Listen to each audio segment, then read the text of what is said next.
O riso do juiz Augusto Vasconcelos atravessou o tribunal de paredes revestidas de madeira escura como um trovão de verão. Era uma daquelas raras explosões incontroláveis, o tipo de riso que escapa antes que um homem acostumado à autoridade consiga recuperar a compostura. Ele se recostou na cadeira de couro, o rosto avermelhado, a mão batendo sobre a bancada de madeira polida. Os advogados, acostumados ao seu jeito severo e à sua frieza, trocaram olhares confusos. Rogério, o oficial de justiça, permaneceu duro como sempre, encarando o teto toda vez que o juiz saía um pouco do protocolo. No centro da sala estava uma menina pequena, usando um vestido rosa claro, com um celular preto encostado no ouvido. Ela estava séria como pedra, completamente alheia ao riso e ao espanto que havia provocado. Não piscava, não se encolhia diante de tantos olhos voltados para ela. Devia ter 4 ou 5 anos, com cabelos claros presos em 2 Marias chiquinhas amarradas com fitas cor-de-rosa. No rosto, havia aquela convicção absoluta que só as crianças têm quando sabem exatamente o que estão fazendo. O nome dela era Lívia, e poucos minutos antes, durante uma pausa em uma amarga audiência de guarda, ela havia escapado da avó na plateia, tirado com cuidado um telefone do bolso de Otávio Menezes, um advogado de 52 anos conhecido pelos ternos caros e pela postura fria, e caminhado até a frente da sala. Não tentou se esconder, apenas ficou ali e discou com uma calma impressionante. O juiz Augusto percebeu primeiro. Viu aquela pequena figura de rosa cruzar o espaço sagrado entre as cadeiras do público e o lugar da lei. Quando ouviu o som das teclas, baixou os olhos por cima dos óculos. "O que você está fazendo aí, mocinha?" perguntou, já contendo um sorriso. "Ligando", respondeu ela com a voz firme. "Ligando para quem?" "Para quem eu quiser." Foi aí que o tribunal inteiro se desmanchou em riso. Rogério encontrou um súbito interesse nas placas do forro. Os advogados riram. Até Otávio Menezes, dono do telefone emprestado, abriu a boca para protestar, pensou melhor e ficou em silêncio. "Ligue para quem você quiser", disse o juiz Augusto, enxugando uma lágrima de tanto rir. "Ligue para quem você quiser, mocinha." A sala mergulhou num raro momento de leveza, esperando que aquela pequena cena terminasse como uma simples brincadeira. Então a chamada foi atendida. O riso não acabou de uma vez, foi desaparecendo devagar, como se o ar tivesse saído do ambiente. O sorriso de Augusto sumiu, as sobrancelhas se ergueram, o silêncio se espalhou pelo salão até parecer algo palpável. A voz do outro lado da linha saiu alta o bastante para quem estava mais perto ouvir com clareza. Uma voz que o juiz Augusto Vasconcelos conhecia melhor do que o próprio batimento do coração. "Lívia, Lívia, meu amor, é você?" Era sua filha, Marina. A filha que não falava com ele havia mais de 2 anos. A filha que se mudou para longe, bloqueou seu número e o deixou sozinho com a própria reputação. Augusto permaneceu imóvel, com uma das mãos ainda meio levantada, num gesto que já nem lembrava ter feito. Agora, a sala observava tanto a criança quanto ele. Lívia segurou o telefone com as 2 mãos e olhou diretamente para o juiz. "Mamãe!" chamou ela, e naquela única palavra,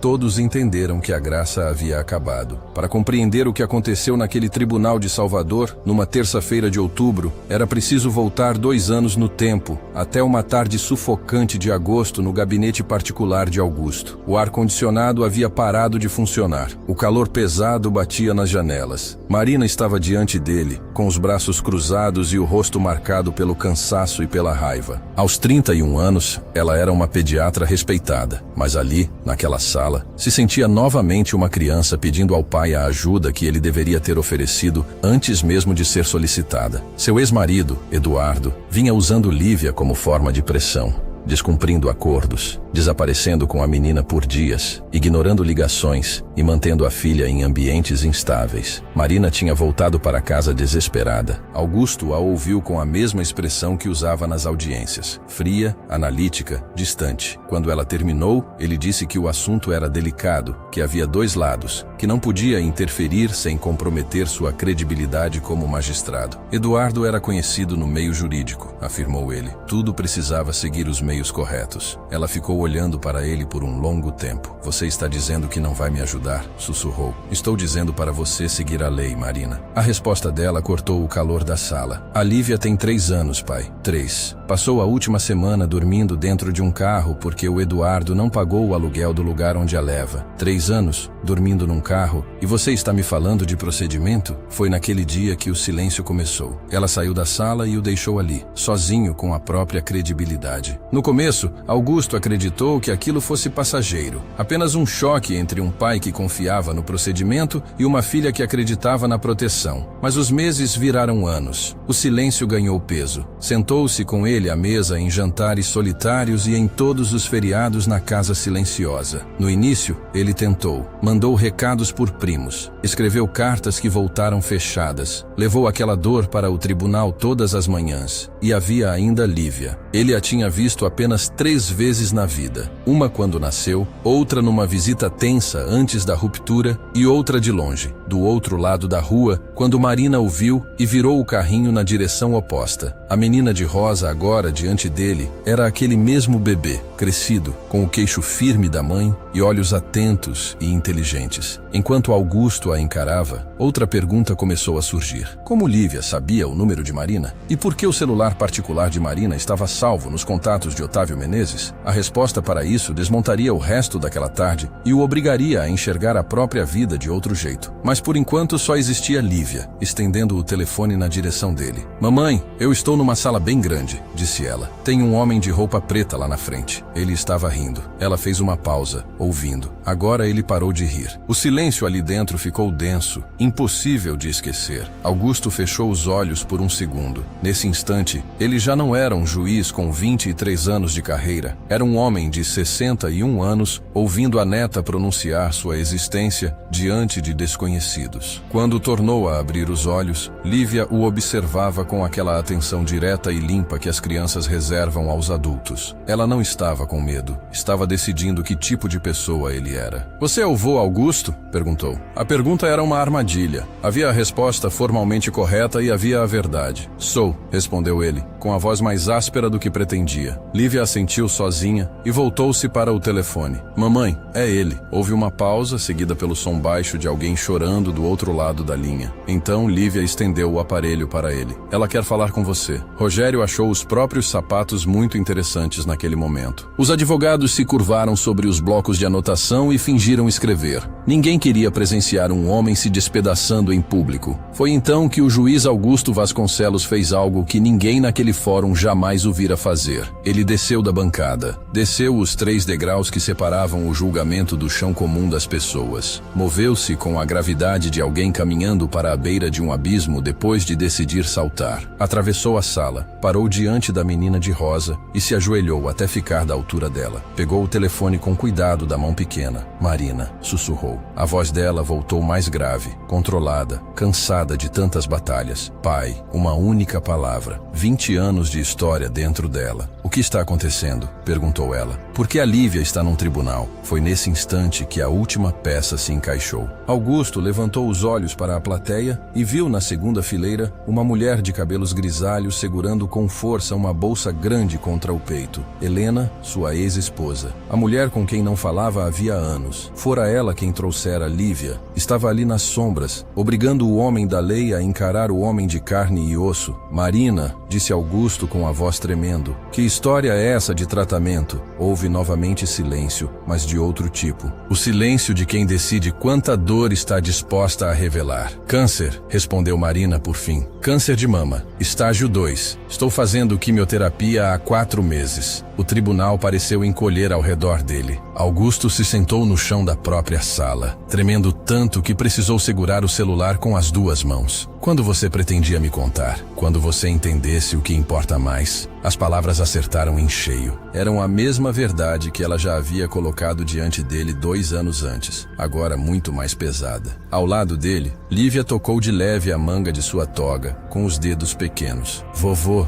disse ela baixinho. Ele a olhou com a vista embaçada. Você pode pedir para a mamãe vir aqui? Naquele instante, Augusto tomou uma decisão que a comunidade jurídica de Salvador provavelmente comentaria por muito tempo. Suspendeu a audiência por prazo indeterminado. Mandou os advogados esperarem em outra sala. Pediu que todos saíssem. Quando as portas finalmente se fecharam, restaram apenas Augusto, Lívia e Helena. Ainda ajoelhado, ele abriu os braços. Depois de alguns segundos de observação cuidadosa, Lívia caminhou até ele. Ela cheirava a shampoo de morango e lápis de cor. Era tão pequena, mas ao mesmo tempo, parecia o maior peso que ele já tinha carregado na vida. Augusto enterrou o rosto no cabelo da neta e, pela primeira vez, deixou-se quebrar. O choro veio feio, intenso, sem qualquer elegância. Lívia não se afastou, abraçou seu pescoço e ficou ali, com uma paciência que ele passaria o resto da vida tentando merecer. A ligação permaneceu aberta entre Salvador e um quarto de hospital a centenas de quilômetros dali. Marina ouviu o pai chorar e, pela primeira vez em 2 anos, o muro entre eles mostrou a primeira rachadura. Naquela noite, depois que Lívia adormeceu em um quarto de hóspedes na casa de Helena, Augusto ficou sentado à mesa da cozinha, tomando um café com gosto de arrependimento. Helena estava sentada diante dele, firme, mas sem crueldade. Eles haviam sido casados por 18 anos, até que ambição e orgulho os separaram. Você sabia, disse Augusto. Eu sabia que ela estava doente, respondeu Helena. E não contei porque ela me pediu. Queria ver se um dia você levantaria os olhos daquela bancada por conta própria. Queria saber se você ao menos reconheceria sua neta. Augusto olhou para as mãos que haviam assinado milhares de decisões, mas não abraçavam a filha havia anos. Eu falhei com ela, disse. Falhei com as duas. Falhou, respondeu Helena, sem oferecer consolo fácil. Mas hoje você desceu dali. Isso já é mais do que a maioria dos homens como você faz. Marina ligou de novo por volta das 11 da noite. Conversaram por 3 horas. Não foi uma conversa de reconciliação bonita. Foi uma escavação. 2 anos de silêncio, 30 anos de distância emocional. Tudo foi puxado para fora. Augusto não se defendeu dessa vez. Não falou de imagem, de regra, de aparência. Apenas ouviu. Ouviu o medo dela depois do diagnóstico, o enjoo da quimioterapia, o cansaço, o pavor de ver Eduardo usar sua fragilidade para tentar conseguir a guarda total de Lívia, enquanto ela mal conseguia ficar de pé. Por fim, Augusto disse a verdade mais simples e mais difícil. Eu estava errado, não só naquele dia de agosto. Eu estava errado quando fiz da lei o meu legado e não você. Construí um nome nesta cidade e deixei minha família desmoronar. Convenci a mim mesmo de que era uma troca justa. Não era. Houve uma longa pausa. Eu sei que agora você entende isso, sussurrou Marina. Mas o pior é que você sempre entendeu. Sempre soube que estava errado e mesmo assim escolheu continuar, porque mudar custaria alguma coisa a você. A verdade doeu, mas era aquela dor limpa que vem antes da cura. Ele perguntou sobre o prognóstico. Os médicos estavam otimistas, ela disse. A quimioterapia estava funcionando, a cirurgia ainda viria, mas as chances de recuperação eram altas. Eu quero ajudar, disse Augusto. Não sei ainda como, mas quero estar presente. O silêncio seguinte era diferente. Não era mais um muro. Parecia uma ponte sendo construída. Depois de algum tempo, Marina disse: A Lívia gostou de você. Ela ligou porque encontrou seu nome no celular do Otávio. Você sabe por que o Otávio tinha meu número? Augusto fechou os olhos. Porque ele é advogado do Eduardo. E o Eduardo está pedindo a guarda total enquanto você está doente. Sim, disse Marina. E a única razão de a Lívia saber o nome vovô Augusto é porque eu nunca deixei de falar de você. Mesmo com raiva, eu queria que ela soubesse que tinha um avô, ainda que fosse um homem que vivia dentro de um prédio de pedra. Na manhã seguinte, Augusto chegou cedo ao fórum, mas não para presidir. Protocolou seu afastamento de qualquer processo envolvendo Marina ou Eduardo. Agora, havia conflito, e pela primeira vez na carreira, ele não se importou com o que diriam. Depois, foi ao arquivo, no subsolo empoeirado, e começou a puxar registros de antigos casos ligados a Eduardo. Não estava ali para burlar o sistema. Estava ali para encarar um padrão que ignorara por muito tempo, porque Eduardo sempre fora tratado como um homem respeitável no meio jurídico. Os documentos mostraram exatamente o que ele temia: dívidas não pagas, promessas quebradas, condutas manipuladoras, uso repetido da justiça como arma. Ele não alterou nada, apenas organizou a verdade para que o próximo juiz não tivesse desculpa para não enxergá-la. Enquanto trabalhava, Ari, o arquivista do fórum, o observava ao lado de pilhas de caixas antigas. Ari passara quase 30 anos cercado de processos esquecidos e papéis mortos. O senhor está procurando uma coisa que não se encontra em livro nenhum, doutor, disse ele. Augusto esfregou os olhos cansados. Estou procurando a parte da história que deixei passar porque eu estava ocupado demais olhando só para a lei. Ari assentiu. A lei é um mapa, mas mapa não é o território. Às vezes a gente precisa fechar o mapa e pisar no chão de verdade. Falou também dos próprios filhos, das formaturas que perdeu porque sempre estava ocupado demais no arquivo. Eu achava que estava sustentando a família, disse Ari. Mas filho não precisa só de quem sustenta. Precisa de testemunha, de alguém que realmente veja. Augusto levou essas palavras consigo. Durante 23 anos, fora um fornecedor de decisões, mas testemunha de quase nada. Transformara pessoas em autores e réus, até esquecer que eram seres humanos frágeis. Naquela tarde, ficou parado no pátio do fórum, debaixo de uma velha árvore, e percebeu que passara a vida inteira polindo as folhas da carreira, enquanto deixava as raízes da própria família apodrecerem no escuro. Foi ali que decidiu. Pediria a aposentadoria no fim do ano. Tinha uma pensão, uma filha em outro estado precisando de um pai e uma neta que precisava de histórias antes de dormir. As semanas seguintes se confundiram entre viagens, tratamento e uma reconstrução lenta. Augusto também começou a fazer pequenas coisas que antes teria considerado sem importância. Aprendeu de qual cereal Lívia gostava, como Marina tomava chá nos dias mais difíceis da quimioterapia e que Helena ainda batia 2 vezes na porta antes de entrar em qualquer cômodo, mesmo numa casa onde todos conheciam esse hábito. Passou a atender ligações com as próprias mãos, em vez de deixar isso para assistentes. Escreveu cartas e as enviou, mesmo quando uma mensagem curta seria mais fácil, porque entendeu que o esforço também comunica a verdade. Nada disso era grandioso, e esse era justamente o ponto. A cura não chegou em um grande discurso. Chegou na repetição, na constância, no gesto de aparecer de novo no dia seguinte e no outro também. Ainda havia momentos difíceis. Algumas visitas com Marina terminavam em lágrimas. Certos pedidos de perdão não podiam ser organizados de forma bonita. Às vezes, Lívia fazia perguntas que machucavam mais do que qualquer interrogatório. "Por que você não veio antes?", perguntou ela certa vez, no banco de trás do carro, voltando da biblioteca. Augusto apertou o volante e respondeu com honestidade: "Porque eu achei que outras coisas eram mais importantes. Eu estava errado." Lívia aceitou a resposta com aquela misericórdia séria de uma criança. E logo depois perguntou se eles podiam tomar sorvete. Augusto quase riu, mas dessa vez era um riso que abria espaço para o amor, não um riso que escondia dele. Augusto viajou 3 vezes durante os últimos ciclos de quimioterapia de Marina. A primeira visita foi estranha, feita de frases cuidadosas e feridas antigas. Eles se sentaram no quarto do hospital, cercados pelo som baixo das máquinas, tentando falar uma língua emocional que os dois pareciam ter desaprendido. Mas Lívia estava ali, e Lívia não tinha qualquer interesse na rigidez dos adultos. Queria desenhos de dragões, quebra-cabeças, jogos e histórias. Agia como se Augusto sempre tivesse pertencido àquele lugar ao lado dela. Na terceira viagem, o gelo já começava a derreter. Augusto e Marina chegaram a rir juntos de um desastre de acampamento da infância dela. Por alguns minutos, o hospital desapareceu e foi substituído por uma memória compartilhada. No último dia daquela visita, depois de uma sessão particularmente difícil de tratamento,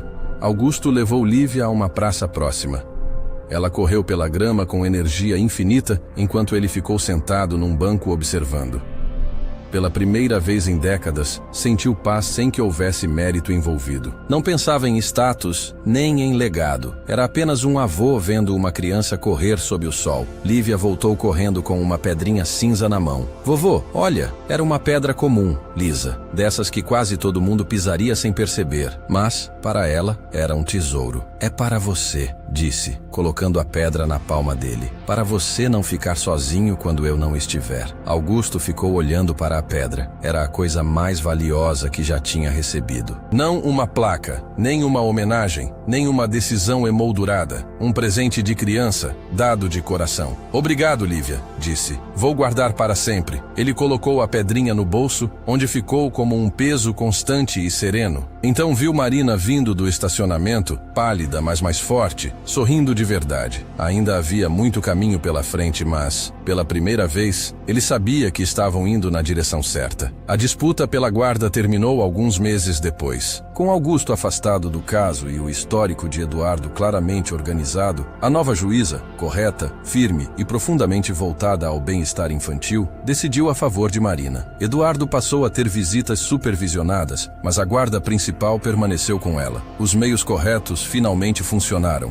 Não porque Augusto os distorceu, mas porque ele saiu do centro e deixou a verdade aparecer sozinha. Marina terminou o tratamento. A cirurgia correu bem. Ela entrou em remissão. Mudou-se de volta para Salvador para ficar mais perto de Helena. E com o tempo, também de Augusto. A aposentadoria dele não pareceu uma retirada da vida. Pareceu entrada, enfim, na única vida que realmente importava. Pela manhã, cuidava de roseiras e pés de tomate com a mesma atenção que antes dedicava a decisões judiciais. À tarde, buscava Lívia na escola, levava-a à biblioteca ou à praça e se tornava aquilo que Ari havia dito que toda criança mais precisa, uma testemunha. Ensinou a neta a andar de bicicleta, a pescar, a distinguir uma boa história de uma história verdadeira. Marina, recuperando a saúde, reconstruiu a relação com o pai, não a partir de idealização, mas de honestidade e vulnerabilidade compartilhada. Num sábado de manhã, quando Lívia já estava com 7 anos, ela se sentou à mesa da cozinha comendo cereal e pintando uma tartaruga marinha. Então levantou a cabeça e olhou para Augusto com a mesma expressão séria que usara no tribunal anos antes. Vovô, você lembra quando eu liguei para a mamãe naquela sala grande? Augusto sorriu. Lembro todos os dias. Por que você estava rindo? Ele apoiou o queixo na mão e respondeu com suavidade. Porque eu achei que era a pessoa mais importante daquela sala. E você me lembrou que eu não era. Você me lembrou que ser seu avô importa mais do que ser juiz. Jamais importou. Lívia assentiu como se aquilo fosse óbvio. Ainda bem que eu liguei. Eu também acho, respondeu ele. Eu também. Enquanto a observava, Augusto pensou nas milhares de pessoas que haviam passado por sua sala de audiência, nas vidas que tocara com suas sentenças, nas famílias alteradas por sua caneta. Durante quase todos aqueles anos, fora um homem de papel e tinta, vivendo entre abstrações. Agora, era um homem de carne e osso, vivendo em sorrisos, lágrimas, jardins, almoços de família e numa pequena pedra cinza que ainda carregava no bolso todos os dias. Entendeu que o maior julgamento de sua vida não tinha vindo da bancada. Tinha chegado no dia em que decidiu parar de se esconder atrás do papel de juiz e começar a aprender a ser pai e avô. No fim da tarde, a cozinha se encheu de luz dourada. Augusto se levantou para tirar a mesa do café. As articulações doíam, mas o coração estava mais leve do que nunca. Pela janela, viu Helena entrando com o carro para o jantar semanal da família. Eles já não eram marido e mulher, mas tinham encontrado um jeito de voltar a ser família. Marina chegou pouco depois, viva, forte, e o abraçou demoradamente com uma emoção que dispensava palavras. Cozinharam juntos, cortaram legumes, assaram frango. Som simples, cheiro simples. Para Augusto, aquilo parecia um milagre. Aquele era o legado que um dia ele sacrificara e que agora, por graça, podia construir de novo, refeição por refeição. Naquela noite, depois do jantar, ele se sentou no balanço da varanda com Lívia, enquanto os grilos enchiam o escuro de som. Ela apoiou a cabeça em seu ombro. Vovô? Sim, Lívia, eu amo você. Augusto fechou os olhos. Eu também amo você, mais do que todos os livros do mundo. Colocou a mão no bolso e tocou a pedra lisa e cinza. Havia 2 anos que a carregava consigo, como um lembrete de que o amor, no fundo, não é complicado. É simples, resistente e costuma ser encontrado nos lugares mais comuns, desde que a gente esteja disposto a baixar os olhos da bancada elevada que construiu para si mesmo. Ele sorriu para a noite baiana, como um homem que enfim tinha encontrado o caminho de volta para casa. O juiz dentro dele não desaparecera, mas o pai e o avô finalmente estavam presentes por inteiro. E com essa presença veio uma verdade que nenhum título poderia oferecer. A justiça mais profunda não mora só na lei, mora também no coração. À medida que envelhecemos, é comum medir nosso valor pelas estruturas que construímos: carreira, reputação, casa, títulos, conquistas. Confundimos sustentar com amar e tratamos sucesso profissional como se fosse fidelidade humana. Imaginamos que construir um nome é o mesmo que construir um futuro para nossos filhos, quando muitas vezes tudo o que eles queriam era que levantássemos os olhos e os víssemos. Trocamos a beleza desorganizada da família pela ordem limpa da realização e chamamos isso de responsabilidade.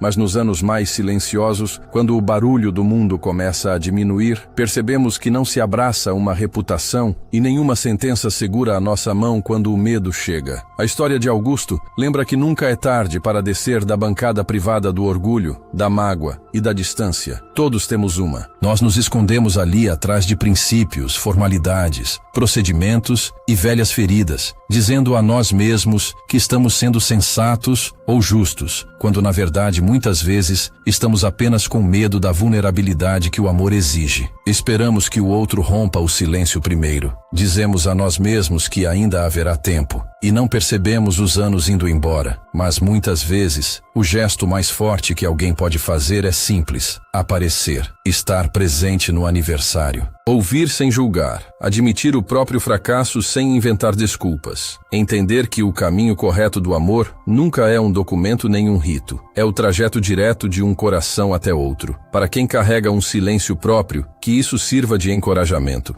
Os muros que erguemos raramente são tão sólidos quanto parecem. Eles podem cair por causa de algo pequeno, como o riso de uma criança, ou tão inesperado quanto um celular pego sem pedir. Redenção não exige espetáculo. Exige honestidade para reconhecer a falha e humildade para aceitar a graça quando ela aparece. Às vezes, nosso riso precisa morrer para que o coração finalmente viva. Às vezes, precisamos perder prestígio diante do mundo para recuperar dignidade diante da família. No fim, legado nenhum fica guardado de verdade em arquivos do fórum ou em registros oficiais. Ele vive na memória da criança que descobriu que, ao estender a mão, alguém finalmente estendeu a mão de volta. Todos nós, no fim das contas, somos viajantes procurando uma mesa de cozinha onde sejamos conhecidos e uma varanda onde sejamos amados. Os títulos desaparecem, as vitórias ficam confusas, mas o calor da nossa presença e a sinceridade do nosso pedido de perdão continuam ecoando por gerações. Por isso, se você está sentado numa bancada criada por você mesmo, olhe para baixo. Olhe para as pessoas esperando, no centro da sua vida, para serem vistas. Não espere uma crise lembrar quem você é. Desça. Abra os braços. Lembre-se de que a coisa mais importante que você fará na vida não é julgar o mundo, mas amar o pequeno pedaço dele que foi colocado em suas mãos, porque é nesse amor que encontramos a única justiça que realmente permanece e a única paz que nos acompanha quando tudo escurece. No fim, não somos definidos apenas pelo que fizemos, mas por quem fomos para aqueles que nos chamaram de pai, mãe, filha, filho, avó ou avô. E esse, em sua forma mais pura, é o único legado que realmente vale a pena deixar.